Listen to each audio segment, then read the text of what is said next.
au plaisir de vous revoir, Monsieur Laïda. Merci. Au revoir. Il n'y a pas de questions. D'accord. Donc, c'est avec plaisir qu'on arrive aujourd'hui à faire les deux cours. Le deuxième cours, cancer colorectal. Premier cancer en Algérie chez l'homme, n'est-ce pas? Et le deuxième cancer chez la femme. Donc, c'est une question très importante. Ils ont fait le cours version clinique chirurgie. Donc, il reste la partie anapath. Docteur Tagzout, vous avez la parole. Merci, Docteur Laïda. Bonjour à tous. Donc, je vais vous présenter la question sur les cancers colorectaux. Donc, le cancer colorectal est une prolifération néoplasique maligne primitive ou secondaire du côlon ou du rectum. Donc, c'est la définition. Il est très fréquent chez l'homme. Il représente 15% de l'ensemble des cancers. Les pays développés sont les plus touchés. Les facteurs diététiques et les facteurs génétiques jouent un rôle important dans son étiologie. Il s'agit en très grande majorité de tumeurs épidémiques, notamment des adénocarcinomes, 94% des cas, adénocarcinomes, c'est-à-dire carcinomes qui prennent naissance à partir d'un épithélium colorectal. Les lymphomes, les conjonctives, les tumeurs endocrines sont très rares.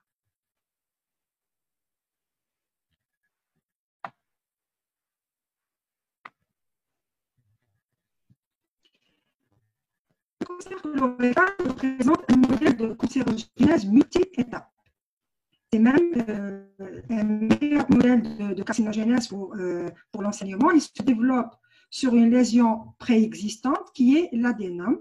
L'adénome est une tumeur qui est censée être une tumeur bénigne, mais c'est une tumeur évoluant plusieurs années, c'est-à-dire pendant plusieurs années, jusqu'à arriver à un stade où elle va se transformer. Donc, c'est une tumeur bénigne à potentiel malin. Elle peut se transformer en tumeur maligne. Donc, cette tumeur évoluant depuis plusieurs années, ce qui la rend accessible à une stratégie de prévention et de dépistage efficace. Donc, plusieurs années, cet adénome va exister plusieurs années avant de se transformer en cancer. La chirurgie est le traitement principal suivi d'une chimiothérapie adjuvante. Le développement récent des techniques de biologie moléculaire ont permis d'améliorer nos connaissances des mécanismes de la cancérogénèse colorectale et ont abouti à l'émergence de nouveaux marqueurs histopronostiques qui sont les CRAS et BRAF, qui sont prédictifs d'une thérapie ciblée par des anti-EGFR. C'est quoi ces anti-EGFR? Ce sont des inhibiteurs du récepteur pour le facteur de croissance épidermique, epidermal growth factor, un récepteur inhibiteur. Si on arrive à avoir ces récepteurs, on va utiliser la thérapie ciblée qui va cibler ces récepteurs. Un petit rappel histologique. La paroi colique se compose de 5 couches. Donc, nous avons en surface la muqueuse. La muqueuse est faite d'un épithélium cylindrique simple qui est muco-sécrétant. Cet épithélium va s'invaginer pour former des glandes de Lieberkühn. Et il est fait d'entérocytes, de cellules intestinales entérocytes, de cellules caliciformes qui sont muqueuses, de cellules endocrines éparpillées un petit peu sur tout l'épithélium et des cellules souches. Sous cet épithélium se trouve un chorion pour le soutien et pour un chorion de soutien et nourricier de l'épithélium qui est fait de tissus conjonctifs lâches qui comportent des plasmocytes, des lymphocytes et des polynucléaires neutrophiles ou éosinophiles et également des mastocytes. Sous la muqueuse se trouve la musculaire muqueuse, une fine couche musculaire lisse. Sous la musculaire muqueuse ou muscularis mucosé, c'est la sous-muqueuse, la troisième couche, qui est faite d'un tissu conjonctivo-adipeux, de vaisseaux lymphatiques, de nerfs et de plexus de Meissner. La quatrième couche est une couche musculeuse assez épaisse, avec des fibres musculaires lisses. La dernière couche, c'est la séreuse, qui est faite d'un tissu conjonctivo-adipeux de vaisseaux. Un mot sur l'épidémiologie. Le cancer colorectal est très fréquent. Donc, c'est le 4e cancer dans le monde. L'incidence est plus élevée en Amérique du Nord, en Europe occidentale, en Australie et en Nouvelle-Zélande. Elle est intermédiaire en Europe du Nord et en Europe de l'Est, et elle est faible en Amérique du Sud, en Asie et en Afrique. Il est rare avant 50 ans. L'âge moyen de diagnostic est de 69 ans chez l'homme et de 72 ans chez la femme. il existe une légère prédominance masculine avec un sexe ratio de 1,5. On va voir l'éthiopathogénie des cancers colorectaux. Que le cancer colorectal est un bon modèle de la cancérogénie. Pardon, docteur Tagzout, le sang Oui, est oui. parasité. Le sang est... C'est bon. C'est mieux? C'est mieux, je peux continuer? Oui, oui, allez-y. D'accord. Donc, pour l'éthiopathogénie, on va commencer par les facteurs de risque. Il existe certains facteurs de risque pour ce cancer, notamment le régime alimentaire et le mode de vie. Et dans le régime alimentaire hypercalorique et hyperlipidique riche en lipides, avec consommation d'alcool et de tabac. Il y a aussi des maladies inflammatoires chroniques, les MICI. La fréquence de la corrélation de la rectocolitis hémorragique est 15 fois plus grande que dans la population normale. Dans la maladie de Crohn, l'incidence est élevée, mais moins que la rectocolite ulcéro-hémorragique.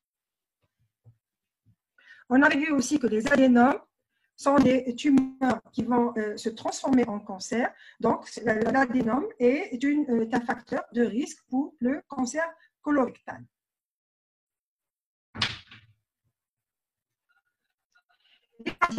Les radiations thérapeutiques, notamment les radiations pelviennes, elle est considérée également comme un facteur de risque. Et il y a aussi les facteurs génétiques. Les facteurs génétiques, il faut savoir que les cancers sporadiques, c'est-à-dire qui ne présentent aucune prédisposition génétique, représentent 70% des cas, donc la grande majorité.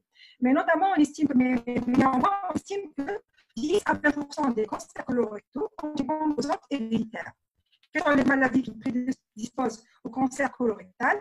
Ce sont la polypose adénomateuse familiale, la PAF, et le syndrome de Lynch. Ce sont des maladies à transmission autosomique dominante. Donc, nous avons deux grands syndromes familiaux. La polypose rectocolique ou polypose adénomateuse familiale, la PAF, est définie par la présence de plus de 100 adénomes rectocoliques avant l'âge de 30 ans, donc à un âge vraiment très jeune. C'est une maladie génétique à transmission autosomique dominante. Le gène responsable est le gène APC, adénomatous polyposis coli, qui se trouve sur le chromosome 5. La cancérisation est inéluctable, c'est-à-dire elle se fait dans 100% des cas. Il existe des variantes pour ce syndrome, pour cette maladie héréditaire, notamment le syndrome de Gardner, qui est une PAF qui est associée à d'autres tumeurs ou des lésions pseudotumorales épithéliales ou conjonctives, comme le kyste sébacé. Le kyste sébacé ou le kyste épidermique, c'est un kyste au niveau de la peau qui est fait par une imagination de l'épiderme à l'intérieur pour former un kyste épidermique. L'ostéome, c'est une tumeur bénigne de l'os. Le fibrome dermique, la tumeur desmoïde abdominale, c'est une tumeur également bénigne, mais qui a un problème qui est mal limité, un problème de récidive. Et des adénomes au niveau de tout le tube digestif. Il existe également une autre variante, le syndrome de Turco, qui en plus associe aux adénomes des tumeurs cérébrales. Donc ça, c'est le premier syndrome qui a été détaillé tout à l'heure. Le deuxième syndrome, c'est le syndrome de Lynch ou syndrome HNPCC, qui est également à transmission autosomique dominante et qui est responsable de 4 à 5% des cancers colorectaux. Le gène responsable ici, c'est un gène qui fait partie des gènes réparateurs de l'ADN ou bien qui préserve le préservateur du génome. Donc, le gène altéré, c'est le gène HMLH1. Il existe d'autres facteurs de risque. Donc, il existe des sujets qui sont à risque augmenté, comme lorsqu'il existe des antécédents familiaux, des antécédents de cancer rectocolique, sans contexte héréditaire, mais là aussi, le risque est multiplié par 2 à 4. Il y a aussi des sujets avec antécédents de cancer épidémiologiquement liés au cancer colorectal, comme le cancer de l'endomètre et le cancer du sein. Des facteurs de risque comme la pathogénie ou bien la carcinogénèse, comment se fait la carcinogénèse ou l'évolution à partir de glandes aberrantes ou de dysplasie ou d'adénome jusqu'au cancer. Donc, on croit que presque tous les cancers colorectaux se développent à partir de polypes adénomateux avec dysplasie.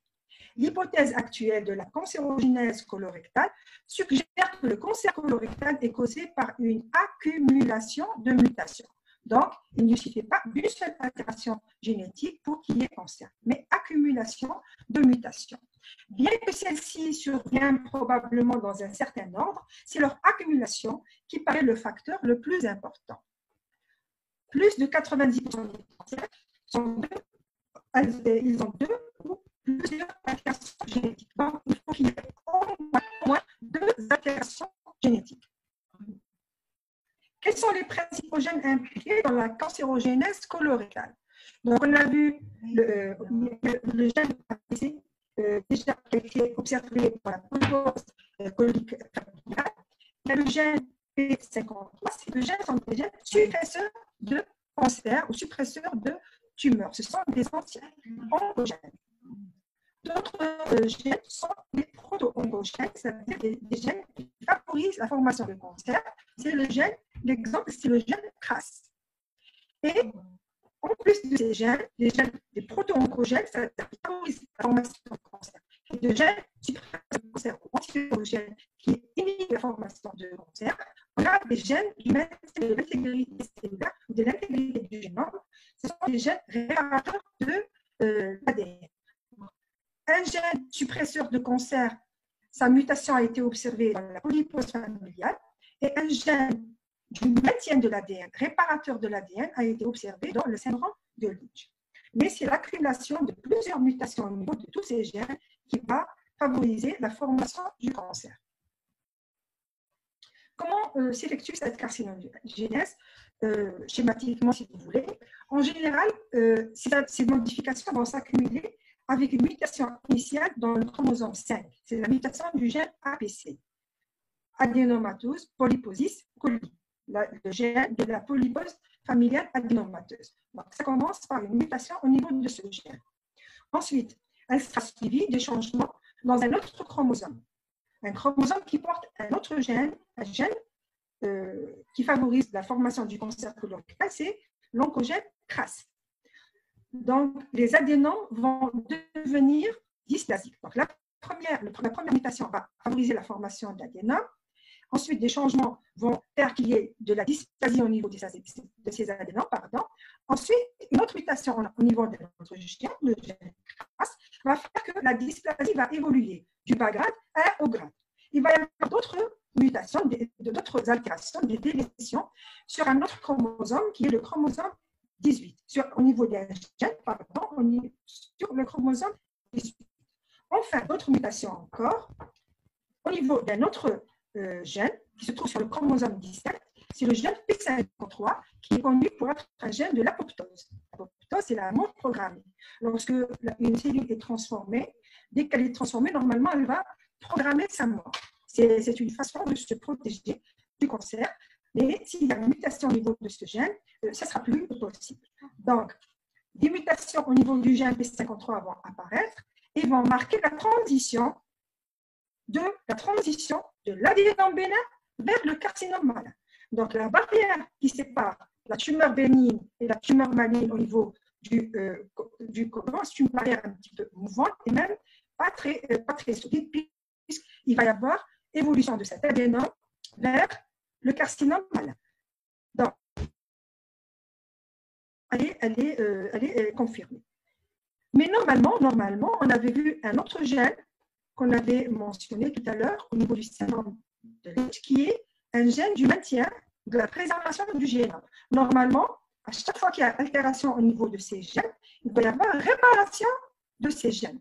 Mais lorsque ces gènes réparateurs de l'ADN, eux aussi, sont altérés, eh bien, il n'y aura pas de réparation, il y aura transformation, évolution vers le cancer. Voilà schématiquement ce qui se passe. Donc, on part d'un épithélium normal. Sur cet épithélium normal, il y a une altération génétique au niveau d'un gène APC, adénomatose polyposis coli. Cette altération va faire qu'il y ait hyperplasie épithéliale, donc multiplication de cellules, formation de tumeurs, donc des adénomes, et une transformation, une hypométhylation au niveau de l'ADN de ce gène toujours, du même gène, va faire qu'il y ait apparition de dysplasie au niveau de cet adénome. Ensuite, la mutation ou l'altération d'un autre gène, le gène CRAS, va donner une dysplasie plus accentuée à cet adénome. Donc, il va évoluer d'un bas grade vers un grade plus élevé. Et ensuite, un autre gène qui se trouve sur un chromosome 18, DCC, va être altéré pour donner un adénome avec une dysplasie de haut grade. La dysplasie de haut grade va évoluer après altération d'un autre gène, le gène P53, qui est le gène de l'apoptose. Au lieu que cette cellule programme sa destruction, sa mort, elle va évoluer, elle va être éternelle, elle ne va pas mourir, elle va évoluer facilement. Normalement, toutes ces altérations devraient être réparées par, je ne sais pas si vous voyez, le curseur.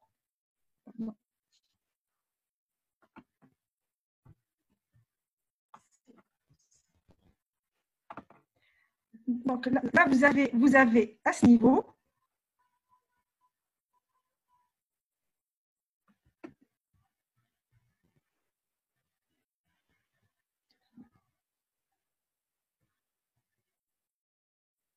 bon, je n'arrive pas à mettre un pointeur. Vous avez le curseur ici, vous avez des gènes qui sont des gènes réparateurs de l'ADN. Ils devraient intervenir au niveau de toutes les altérations. Et bien, si ces gènes aussi sont altérés, ils n'interviennent pas, ils laissent les altérations évoluer d'une altération à l'autre, on va arriver à un cancer. Ensuite, il va y avoir d'autres gènes qui vont être altérés. Le cancer va passer d'un stade in situ à un invasif. Ensuite de l'invasif, il va donner des métastases et c'est l'accumulation des gènes qui va faire l'évolution de ce cancer. L'étude anatomopathologique. Donc, on va voir les aspects macroscopiques, comment on se présente macroscopiquement le cancer colorectal. Le cancer colorectal peut se présenter sous forme d'ulcère infiltrant. Donc, on va voir une ulcération et une infiltration de tumeur, ou bien une UV. Vous allez voir un nodule ou un bourgeon végétal, mais qui est ulcéré, qui présente un cratère comme à ce niveau. Voilà, je ne sais pas si vous voyez le curseur. Là, vous avez une tumeur, un bourgeon avec un cratère. Là, vous avez une tumeur sténosante qui obstrue carrément la lumière du côlon. Là aussi, vous avez un aspect ulcéro-bourgeonnant. Vous voyez ici la tumeur. Là, c'est la muqueuse normale, la muqueuse colique. Là, vous avez le côlon, la paroi, la graisse autour de la paroi colique. Là, je vois un polype qui est sûrement un polype adénomateux. Donc, vous avez un petit polype ici. Et si vous avez un cancer, une prolifération maligne, une formation tumorale maligne, avec un bourgeon qui est creusé d'un cratère, un bourgeon ulcéré. C'est la forme ulcéro-bourgeonnante. Après l'aspect macroscopique, on va voir l'aspect microscopique. On va d'abord classer ce cancer colorectal histologiquement. On utilise toujours la classification OMS. Donc, la dernière utilisée, c'est la classification OMS de 2010, qui va nous séparer les carcinomes et les non-carcinomes, c'est-à-dire les tumeurs malignes qui ne sont pas épithéliales. Mais vous devez retenir que les tumeurs malignes colorectales sont surtout des tumeurs épithéliales, donc c'est surtout des carcinomes. Et les carcinomes les plus fréquents au niveau colorectal, c'est les adénocarcinomes. Ça va de soi, l'épithélium qui recouvre la muqueuse digestive, excepté une portion de surface, et au niveau de l'anus, c'est l'épithélium glandulaire. Donc, tout comme au niveau de l'estomac, au niveau colorectal, au niveau de l'intestin, au niveau colorectal, c'est l'adénocarcinome qui sera le plus fréquent. Et l'adénocarcinome le plus fréquent, c'est l'adénocarcinome qui est bien différencié, qu'on appelle aussi le livercum. Néanmoins, il y a des variantes de cet adénocarcinome, notamment l'adénocarcinome mucineux, le carcinome indépendant, aussi carcinome donc, l'adénocarcinome mucineux, sa définition, c'est un adénocarcinome avec une composante mucineuse supérieure à 50%. Vous avez une prolifération de l'adénocarcinome et du mucus, lorsque ce mucus est très abondant, et qui dépasse 50% de la tumeur, on parle d'adénocarcinome mucine ou bien adénocarcinome polype muqueux. La deuxième variante de l'adénocarcinome, c'est la cellule indépendante. On appelle carcinome à cellule indépendante un adénocarcinome qui présente plus de 50% de cellules indépendantes. C'est-à-dire que dans cet adénocarcinome, vous allez avoir la composante glandulaire, mais vous allez avoir surtout des cellules indépendantes. Ces cellules indépendantes, c'est les cellules tumorales carcinomateuses avec typicité nucléaire, mais qui peuvent présenter certaines variantes également. C'est ce qu'on appelle les cellules en bas d'achatement. C'est-à-dire qu'il va y avoir une vacuole, une vacuole claire dans le cytoplasme qui va refouler le noyau en. Donc là, c'est le carcinome le plus fréquent des carcinomes colorectaux. Et d'autres carcinomes au niveau colorectal, notamment carcinome qui ressemble à du.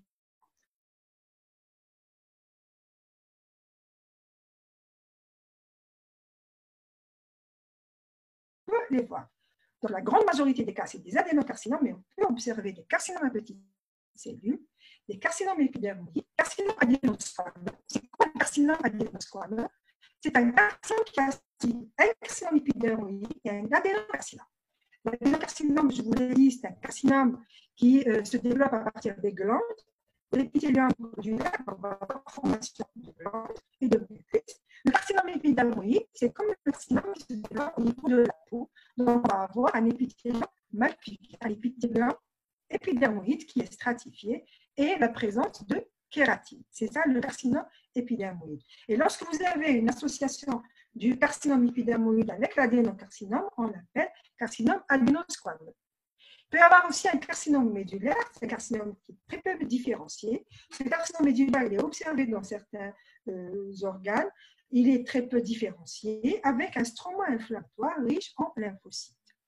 Il peut y avoir aussi un carcinome indifférencié. C'est quoi un carcinome indifférencié? C'est un carcinome, mais qui se présente avec des cellules qui ne rappellent pas du tout l'aspect épithélial. Donc, le carcinome, qui est un cancer qui se développe à partir des cellules épithéliales, on est censé retrouver des cellules épithéliales assez tuboïdes, qui sont à limite assez nettes, avec une cohésion entre les cellules. Lorsqu'on a des cellules plutôt indépendantes, des cellules qui s'allongent, qui vous forment un aspect sarcomatoïde, un aspect conjonctif pour les angiomatoires, c'est un carcinome qui est indifférencié. Qu'est-ce qui va nous dire que c'est un carcinome et non pas un sarcome, puisqu'il est indifférencié? C'est l'immunomarquage, c'est l'utilisation de l'immunohistochimie de certaines batteries d'anticorps, notamment l'anticorps anticytokératine, lorsqu'il est positif, ça veut dire que c'est un carcinome et non pas un sarcome. Et puisqu'il y a des cellules endocrines au niveau du tube digestif et au niveau de beaucoup d'appareils, de beaucoup d'organes, vous savez, le système endocrinien diffus. Donc, il peut y avoir également un carcinome neuroendocrine au niveau du côlon et du rectum. Là aussi, parfois, le diagnostic est difficile à faire. Donc, on a un recours à l'immunohistochimie, notamment à certains anticorps dirigés contre certains antigènes, le CD56, la chromogranine et la synaptophysie. Donc là, ce sont les carcinomes. Les carcinomes sont les plus fréquents. Il n'y a pas de carcinome dans le côlon ou le rectum. Il peut y avoir des tumeurs autres que les tumeurs épithéliales, les tumeurs mésenchymateuses ou autres. Donc, les tumeurs non épithéliales, les cancers non épithéliaux. D'abord, vous avez la tumeur stromale gastro-intestinale, GIST, qui est rare, bon, qui est moins fréquente au niveau gastrique. C'est une tumeur maligne qui prend naissance à partir de cellules ganglionnaires des plexus de Meissner, qu'on appelle aussi cellules de Kajal. Donc, c'est une tumeur assez fréquente quand même si elle est rare au niveau du côlon et du rectum. Le leiomyosarcome, c'est un sarcome, c'est une tumeur conjonctive et non pas épithéliale qui prend naissance à partir du muscle lisse. L'angiosarcome, c'est un cancer qui prend naissance à partir des os. Le mélanome, il est très rare. Il prend naissance à partir des myélocites. Normalement, on est censé le retrouver au niveau de la peau, au niveau de l'anus. Il y a des cellules mélanocytaire. Mais on peut le retrouver rarement, vraiment rarement, au niveau du rectum, par exemple. Les lymphomes malins. On peut retrouver également des lymphomes, même s'ils sont rares. Ce sont des tumeurs malignes qui prennent naissance à partir de cellules lymphoïdes. Comme le système neuroendocrine diffus, le tissu lymphoïde il est éparpillé le long de tout le tube digestif. Donc, au niveau des cellules de tissu lymphoïde, au niveau du côlon et du rectum, on peut avoir une formation de lymphomes malins. Et enfin, dans ce qu'on a vu jusqu'à présent, ce sont des cancers primitifs. Il va y avoir, même si elles sont rares, des métastases au niveau colorectal. Donc, des cancers secondaires au niveau du côlon et du rectum. On va détailler juste les tumeurs épithéliales qui sont dans la grande majorité des cas d'adénocarcinome. Ce n'est pas l'adénocarcinome, on a dit que c'est une tumeur épithéliale maligne qui se développe au dépend de l'épithélium cylindrique de l'audition. C'est le cancer le plus fréquent au niveau du côlon ou du rectum. On avait dit aussi qu'il présentait des variantes. Donc, la plus fréquente, c'est l'adénocarcinome diversifié ou l'adénocarcinome hypertonique. C'est le plus fréquent des adénocarcinomes colorectaux. Il est d'architecture glanduliforme, c'est-à-dire qu'il va présenter, qu'il va reproduire des glandes. Donc, on a des glandes avec des cellules cylindriques accolées par leur face latérale. Leur activité sécrétoire est très diminuée, mais elle existe encore. Et le cytoplasme paraît plutôt basophile, parce qu'il est, c'est-à-dire l'activité sécrétoire elle est diminuée. Donc, c'est un épithélium qui est plutôt dédifférencié, avec des atypies cytonucléaires. Une variante de cet adénocarcinome, c'est le mucineux ou le coloïdineux, qui représente 10 à 15% des adénocarcinomes.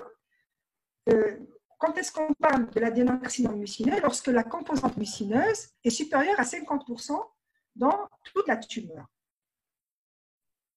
Donc, on va retrouver des glandes au sein de cette tumeur, des glandes qui sont vraiment distendues, avec du mucus à l'intérieur, et parfois elles sont rompues, avec des cellules isolées en bague à chaton et beaucoup de mucus, donc plus de 50%. Une variante, c'est le carcinome à cellules en bague à chaton. On parle de carcinome à cellules en bague à chaton également lorsqu'il y a plus de 50% de cellules tumorales indépendantes. Donc, il y a des glandes, mais il y a beaucoup plus de cellules indépendantes que de formation glandulaire. C'est quoi la cellule en bague à chaton? C'est une cellule avec une grosse vacuole de mucus à l'intérieur qui va refléter le noyau en périphérie qui va donner cet aspect en bague à chaton. Macroscopiquement, l'aspect observé macroscopiquement, c'est la limite plastique. Donc, c'est la limite plastique qui se présente microscopiquement sous forme d'un carcinome à cellules en bague à chaton. Voici une photo d'un adénocarcinome colique. Vous voyez la formation glanduliforme. Donc, ça reproduit des glandes, même si elles sont irrégulières, mais ce sont des glandes. Donc, il est assez bien différencié. Les glandes sont fusionnées dans les glandes, dans la muqueuse normale, ils devraient être séparées les unes des autres. Là, ce sont des glandes fusionnées et atypiques. Voici les structures glandulaires qui sont fusionnées. Donc, là, vous avez une muqueuse normale. Regardez les glandes normales avec les cellules caliciformes. Là, il y a plus de cellules caliciformes. Vous avez des cellules, même si la sécrétion mucoïde persiste, mais elle est vraiment minime. Donc, vous n'avez plus de cellules caliciformes, vous avez des cellules basophiles. Le cytoplasme n'est plus clair, il n'est plus acidophile ou éosinophile, il est basophile. Vous avez un cytoplasme qui est foncé, bleu foncé, basophile, avec des atypies cytonucléaires. Là, vous avez l'infiltration au niveau de la musculeuse. Donc, vous avez des fibres musculaires qui sont infiltrées. Voilà un fort grossissement. Vous avez une formation glandulaire grossière. Elle n'est pas normale. Et c'est une formation glandulaire. Ça signe la différenciation. Il est bien différencié. C'est un cancer. Les glandes sont atypiques. Elles sont irrégulières. Elles ne sont pas normales. Avec des atypies cytonucléaires. Donc, regardez ici une mitose anormale. Regardez ce nucléole les nucléaires qui sont proéminents, qui sont très gros, qu'on arrive à distinguer, et la taille des noyaux qui est grande et qui est variable d'une tumeur à l'autre. Vous voyez ici un noyau qui est monstrueux. Il y a des noyaux qui sont monstrueux. Là, ce sont les atypies cytonucléaires. Et aussi, un élément très important, regardez, il n'y a plus une seule assise cellulaire, une couche cellulaire, mais plusieurs couches cellulaires.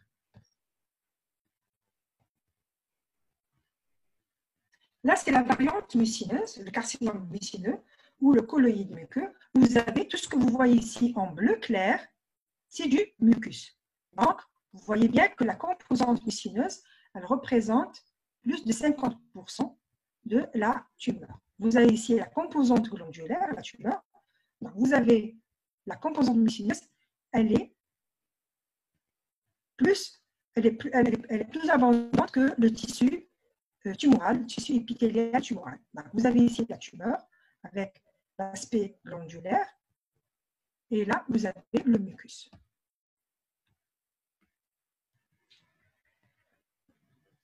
Là, les carcinomes colorectaux, il faut les grader. Le grading consiste à évaluer le degré de malignité de la tumeur par l'utilisation des critères histologiques.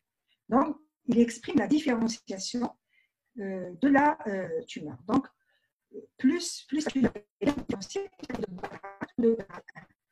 Donc, les critères histologiques, c'est d'abord la formation de glandes. Plus on a de glandes dans la tumeur, plus elle est différenciée. Plus on a de cellules dépendantes, plus moins elle est différenciée. Et aussi les atypies, plus il y a des atypies cytonucléaires, moins c'est différencié.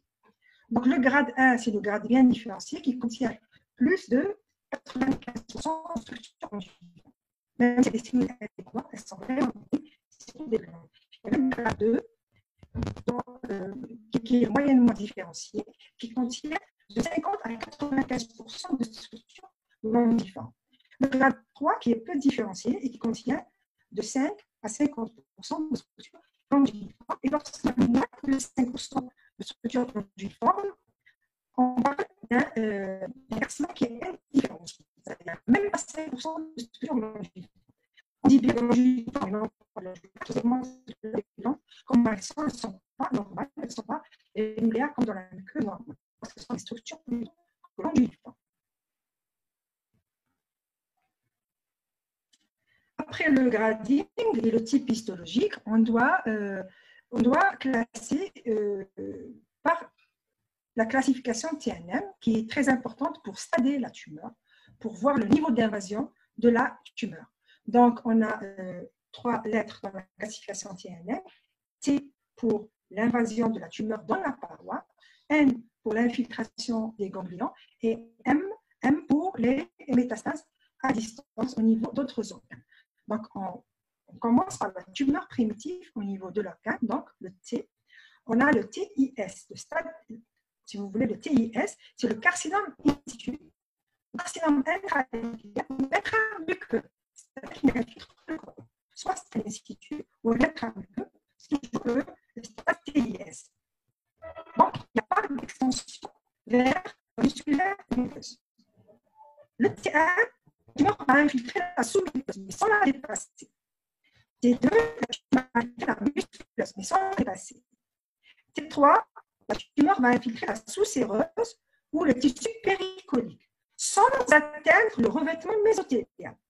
Donc, le revêtement péritonéal n'est pas touché dans le T3. Le T4, c'est la tumeur qui infiltre le péritoine viscéral. Lorsque ça infiltre le péritoine viscéral, c'est le stade T4A, mais lorsqu'il y a invasion d'un organe de voisinage, c'est le T4B. Voici schématique. Donc, vous voyez là, je n'arrive pas à voir le...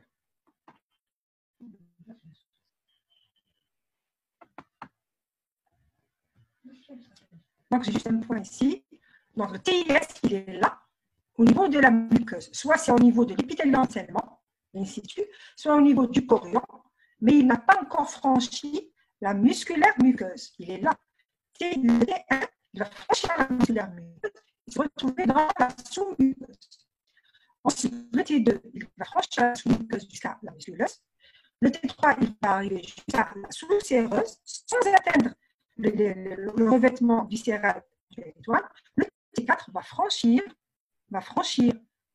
le revêtement viscéral du péritoine et arriver au organe de voisinage. Donc, on a dit CNL, on a parlé des corps primitifs, on va voir maintenant l'infiltration des ganglions régionaux. Donc, c'est la lettre N. N0, c'est l'absence de métastase ganglionnaire. Il n'y a pas de ganglion infiltré. N1A, c'est un ganglion lymphatique régional métastatique. N1B, c'est 2 à 3 ganglions lympphatiques régionaux métastatiques. N2A, pardon. N2A, oui, 4 à 6 ganglions lymphatiques régionaux métastatiques. Là, il y a une petite erreur. Il faut rectifier à ce niveau. C'est le N de B. Là, c'est N de B. On a plus de 7 ganglions lymphatiques régionaux métastatiques. Les métastases, il faudrait rectifier à ce niveau. Hein. Donc, la 5e ligne, après le N de A, vous avez le N de B. N de B, quand il y a plus de 7 ganglions lymphatiques. Les métastases, M0, il n'y a pas de métastase à la distance. M1A, métastase dans un organe ou site, que ce soit le foie, le poumon, l'ovaire, les ganglions non régionaux. Et M1B, parce qu'il y a, là aussi, je me suis trompée, parce qu'il y a plus une métastase au niveau des organes à distance. Lorsqu'il y a une métastase M1A, lorsqu'il y a plus d'une métastase, c'est M1B. Et en fait, quels sont les facteurs diagnostiques? Donc, à l'étude histologique, il y a l'incident d'un cancer colorectal. Quels sont les facteurs histopronostiques? D'abord, le niveau d'invasion par état de la tumeur. Donc, le T, voilà, du TIS jusqu'au T4. L'extension ganglionnaire, les N, et ensuite le résidu macroscopique ou microscopique après l'exérèse, parce qu'après l'exérèse, ou bien plutôt après chimiothérapie, on peut recevoir une pièce pour voir s'il y a un résidu tumoral ou pas. Et aussi, le type histologique, c'est un facteur histopronostique, puisqu'il y a des carcinomes qui ont un pronostic plus génératif que d'autres. Ce sont le carcinome indifférencié, le carcinome indépendante et le carcinome à petite cellule, qui sont de mauvais pronostics. Donc, je crois que nous sommes arrivés à la fin. Donc, si vous avez des questions. Donc, il y a des questions. Voilà. Donc là, j'ai 5 questions. La première, je ne la vois pas. Où est-ce qu'elles sont les questions? Abdelrahman, tu peux m'aider s'il te plaît.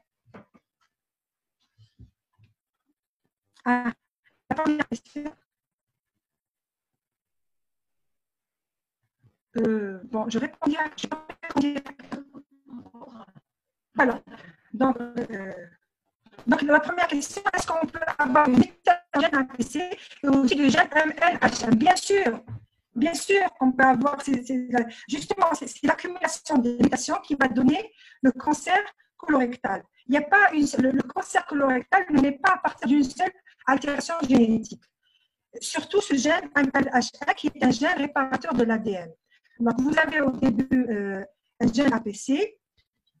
Ensuite, si elle n'est pas réparée, il y a d'autres gènes qui sont altérés parce que l'évolution se fait sur une longue durée. Donc il y a sûrement d'autres altérations génétiques. Et si ce gène-là, il est altéré, ce gène-là ou d'autres gènes réparateurs de l'ADN, les altérations ne vont pas être réparées. Donc, il va y avoir évolution vers un cancer. La deuxième réponse,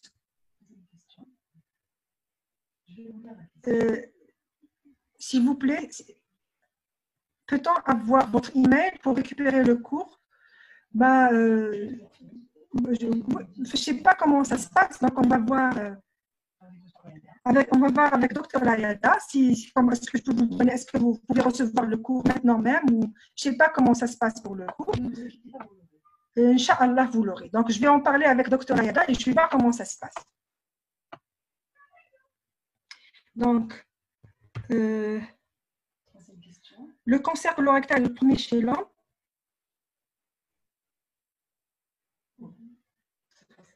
Au premier chez l'homme ou bien le troisième après le cancer du poumon et du prostate, ça dépend des pays. Donc je ne sais pas, ça peut être le premier c'est le poumon, le deuxième c'est la prostate, et ensuite le côlon. Et dans certaines régions, c'est le premier. Donc j'ai dû prendre l'étude épidémiologique au niveau d'une région. Donc je ne saurais vous dire comme il n'y a pas d'études épidémiologiques d'Algérie, donc je ne saurais vous dire est-ce que c'est le premier, le deuxième ou le troisième. Retenez juste, c'est très très fréquent. Donc dans certains documents, notamment l'année, on disait que c'était le troisième après le cancer du poumon et la prostate. Donc on a le cancer colorectal, mais peut-être qu'il a changé de profil épidémiologique, peut-être qu'il est le premier, je ne sais pas. Mais retenez en moi, ce que je voulais vous dire, c'est qu'il est très très fréquent. Il est très très fréquent. Il faut faire attention du moins pour les facteurs de risque et les facteurs de risque, au moins les facteurs d'hygiène de vie, les facteurs alimentaires. Voilà. Donc, je ne sais pas s'il y a d'autres questions, je vais voir.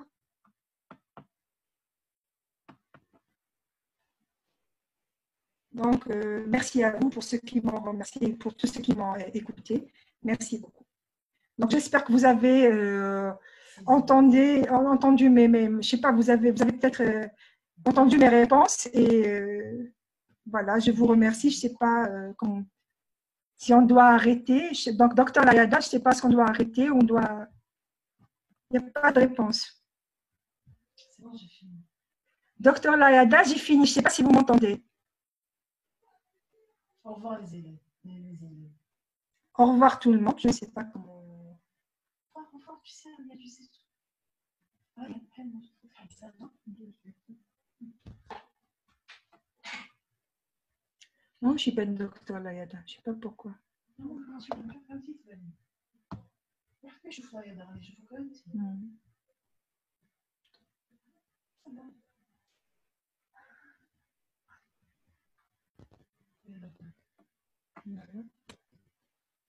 Voilà, c'est la fin.